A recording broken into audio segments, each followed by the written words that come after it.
Hey lads and ladies, I'm the Jawesome one, and I got something pretty major I wanted to talk to you guys about today.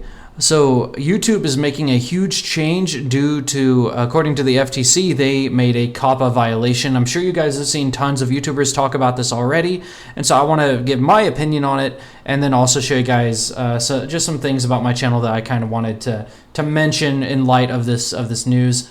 So first of all, hold on, where was it? Settings, there we go.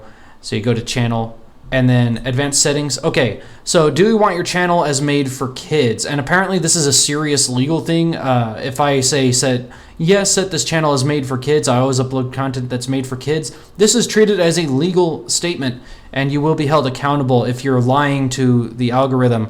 So I need to get right off the bat on this one. No, my channel is not made for kids, and I don't anymore upload content that's made for kids. I used to. I need to say that because I used to upload content with kids in mind, with really the whole family in mind. I used to make videos and I was like, you know what, I need to be family friendly because that just seems to be the thing that, in my opinion, at the time was needed on YouTube, that I thought people wanted, you know, YouTubers that were wholesome and didn't swear and that kind of thing. And turns out I'm terrible at making that kind of content, and that's just not for me. So I swapped away from that eventually, and now here I am. So yeah, I need to say that because the algorithm is actually still, even if I put this, because the reason you want to put this is that when it's that the algorithm doesn't decide for you as it scans your videos to determine what videos are okay for kids and which ones aren't.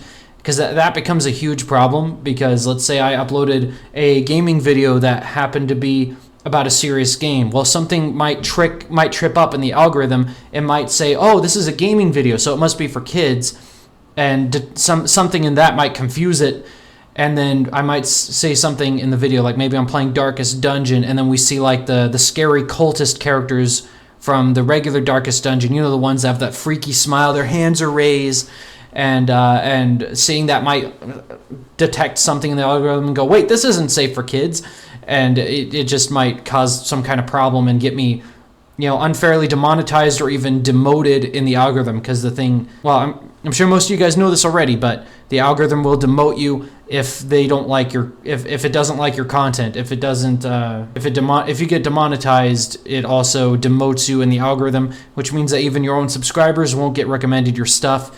And it just causes a huge problem for a bunch of people. So if you are a kid, and you've been watching my stuff for a while now, and you've been watching my stuff, please get permission from your parents to continue watching my content. I changed this for legal reasons. That way you can still watch my Jawesome one videos, because really, my videos aren't targeted towards anybody in particular. My videos are only intended for people aged 13 and older, just kind of as a general reference. But if your parents are okay with you watching a YouTuber who does that, show them this video, show them that that's kind of my intention. And if your parents are okay with that, then they're okay with that.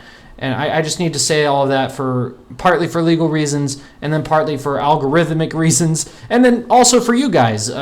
So yeah, now that that's out of the way, I can talk about my opinion on COPPA. Actually, before I talk about my opinion on this new COPPA thing, FTC, YouTube making this massive change, which by the way I'm going to click save on, I'm going to show you guys how you can set this up and look this up for yourself. And yes, I know this is really sad. I got 3 views on this project that took me literally hours upon hours to make just that first segment of, and I literally state in the video, like, I don't think this is going to do well, so I'm just going to discontinue the project. But you watch the video yourself, you won't find out what that's all about. Don't bother looking at my feed here. I'm just going to show you. So if you want to make this change, you go to YouTube Studio. You go to YouTube Studio, and then from there you'll be brought to the dashboard, which is what this is. And from there you click Settings, go to Channel, Advanced Settings, and then you can make this change here. So now that that's out of the way, now I can talk about my opinions on this whole COPPA thing. So for those of you guys who don't know, I should stop saying that. Obviously you guys do know about how horribly YouTube treats all of us, the content creators, and you guys, the viewers, as a direct result of how it treats content creators. Shoot, there were even special instances where purely the viewers were directly affected by YouTube's bad policy changes and bad algorithm changes and stuff like that, where For example, for a while now, YouTubers were live streaming, and then Google was just banning people's accounts, like complete Google accounts straight up banned just for using emotes in live streams. For some reason, their algorithm thought there was something wrong with that and alerted Google, and the Google's algorithm went, okay, ban. A bunch of people lost their accounts that way, but fortunately, YouTube has like some kind of a backup system, so that even if people do get banned, their information actually is still there, and it can be what's the word, revived, so to speak. I know that Google only directly reached out to Markiplier, may have reached out to one or two more YouTubers as far as I know, but pretty much everybody that was involved with the bigger YouTuber issue got their accounts reinstated. And this is why I've been saying for a while now, I don't think people should do live streaming on YouTube. YouTube just isn't really built with live streaming in mind. It's not really the platform that I shouldn't even call it a platform. YouTube is not a platform at this point. YouTube is a publisher because they vaguely apply their rules to whoever they like. They censor whoever they like. They allow whatever they like. I literally see there's literally a YouTuber I watch. I can't remember the name of his channel. I think it's like Sean Woods or something like that, and he does videos about trapping mice. He doesn't show anything bad in the videos. There's no gore. There's no real violence or anything like that. He just shows, hey, these are mouse traps. Let's see how they work. And that's all he does. He doesn't even show the mouse getting killed because, well, really it's just because he gets demonetized for it. But the thing is, even though he does it, he gets demonetized anyways most of the time. And meanwhile, tons of other channels, and I get that some of the reason for it is because a lot of these YouTubers are like located in other countries, which means that their rules are applied more lenient. Just because of how the laws in those countries work, and maybe some other inside info that I'm not aware of. But a lot of these YouTubers get free reign, basically. There are literally people in China and Venezuela and all these other countries making YouTube videos, torturing mice, their own pet mice, taking them and then designing like these electric mouse traps, and then they grab their mice and send them through the trap, and it shocks them. And you can hear them talking and laughing about it in the background of these videos. It's absolutely terrible. It's terrible. It's literally animal abuse. And YouTube is putting ads on those videos and profiting off of it. Meanwhile, guys like Sean Woods, who are completely safe, completely kid-friendly, family-friendly, literally anybody could watch it and not get triggered unless they're some kind of animal rights activist and believe that mice should never be killed no matter what the reason. Those unreasonable folk, that level of unreasonableness, I'm saying specifically, he gets demonetized. It's really stupid. And again, sometimes I see this kind of issue even in American channels. There's this one guy I watch, and I'm pretty sure he's a United States YouTuber. He might be a European YouTuber, but he's called, I forgot his name. I forgot his channel name. But he used to do like Balloons Balloons Tower Defense type stuff for like a super long time. Oh, Aliens Rock. That's his name. Yeah, he used to do BTD stuff for a super long time. And his videos have always been, I can't really say who they're targeted towards because I can't speak for him. But, they always gave the vibe of like, okay, this is kind of just geared towards anybody who likes watching what he does. Whoever likes watching him. Because it never felt like he was pandering towards anybody specifically. It just seemed like he was just him being himself. And he did do a lot of like non-kid friendly stuff, at least in my opinion. Like he did a lot of swearing. And a couple of times I think he made some like sexual jokes, which I also make. I'm not like trying to criticize him for it or anything. It's just, I just don't think that's really kid friendly. And YouTube has no problem with it. As far as I know, he never really talks about getting demonetized and having an issue with that from what I've seen. But I've seen other YouTubers that are way more family friendly, literally never swear at all, and then they get demonetized just because of the subject matter they're talking about. Like, if you made a video, for example, and you were talking about something political, even if it's not controversial, you'll still get demonetized for it. Even if it's clearly a kid-friendly thing, like say, like say a Freedom Tunes video. A lot of their stuff, sure, you could probably argue that a lot of their stuff isn't kid-friendly, but then there's also a lot of stuff that's just about the basics of economics. I think really I'm trying to more talk about their second channel, which I can't remember the name of. It's like Economic Foundation something. I can't remember the name of it, but that's kind of what their videos are about, and I see YouTube demonetizing them. left and right just because YouTube's decided that they don't like them. I've been outspoken about YouTube and how they treat their content creators for quite a long time now, even though I don't make those videos too often. So then, what's my opinion on this whole COPPA thing, this whole FTC violation? I'm actually glad. I'm glad that it's happening to YouTube because I hate YouTube. I no longer want to see this platform survive because it's become a monopoly. A monopoly. It no longer has to compete.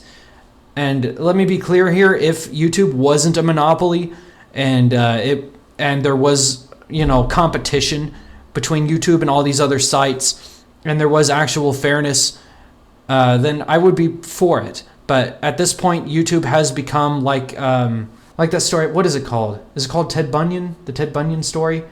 I can't remember what it's called exactly, but it's the story. It's really used to explain just kind of a bit of a reality about the world we live in. It's like the story about this unreasonably large man who came upon a village, and then this village was about to be attacked by an army. So the giant said, well, if you provide me food, I can defend you. So they gave him food, they gave him what he needed, and then he was able to fend off the army. And it was awesome, and everything was great, and he wasn't mean towards the people. He was a very kind giant.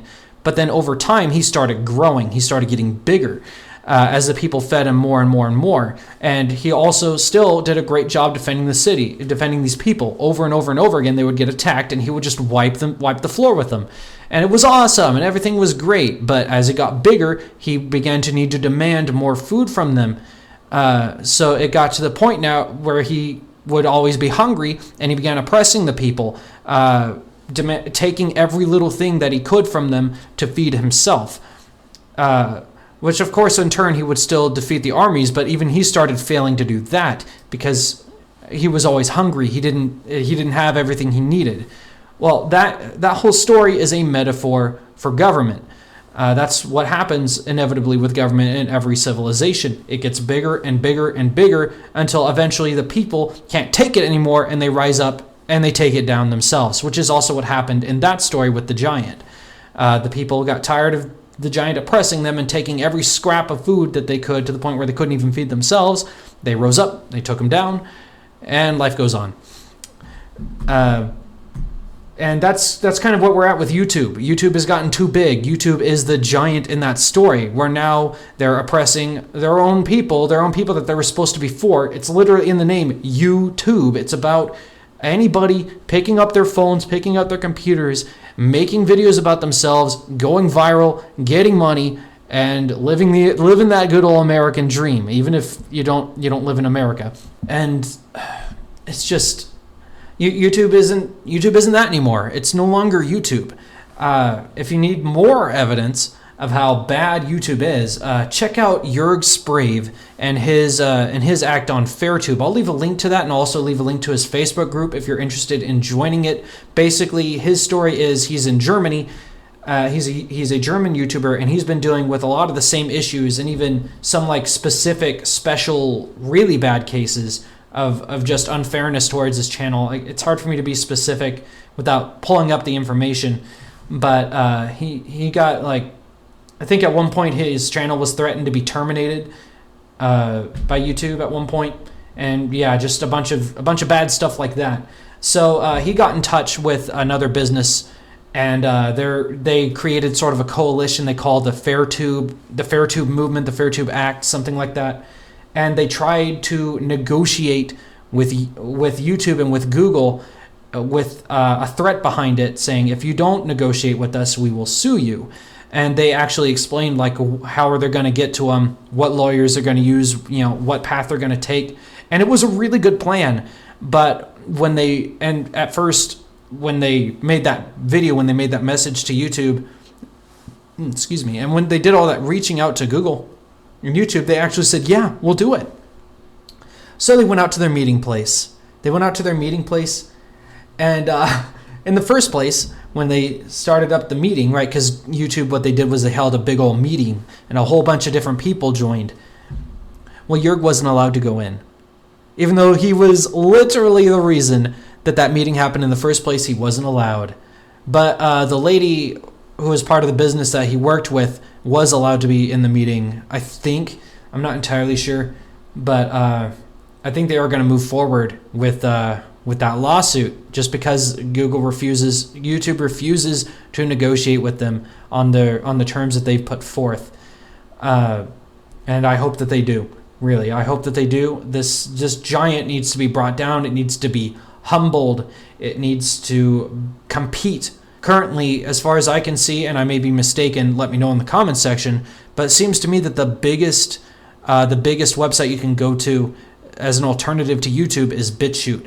And it's crazy to me how big Bitchute is actually getting, because they're only like 20% funded for everything that they need to keep the website up and running. But also, you can't even have greater than 480p videos on there. I think it's 480p. Might be mistaken. Not that that's too big of a deal. I've noticed more and more lately that people don't care so much about the video quality of videos, just as long as they're getting good content. You know, because there's so much good content on YouTube, because it's, you know, it has that 4K quality, and then it turns out it's really terrible, and it's made by people who don't care and don't invest any time into either research or editing or making things interesting in some way, and just being dirtbags in general. Like, an easy example I can point to is drama channels and prank channels. Oh man, you remember back in the day when prank channels were the big thing that was on YouTube? Like, that's what people knew YouTube for, because they were just so popular. Yeah, never was a big fan of those guys. So yeah, that's my opinion. I hope YouTube gets brought down so that other competitive platforms can compete and take its place. So there you go. What do you guys think about all this? Leave your comments. I'll read them. I'll answer them. You know me. I'm that type of guy to do that. And I'll see you guys next time. Love you guys, and bye-bye.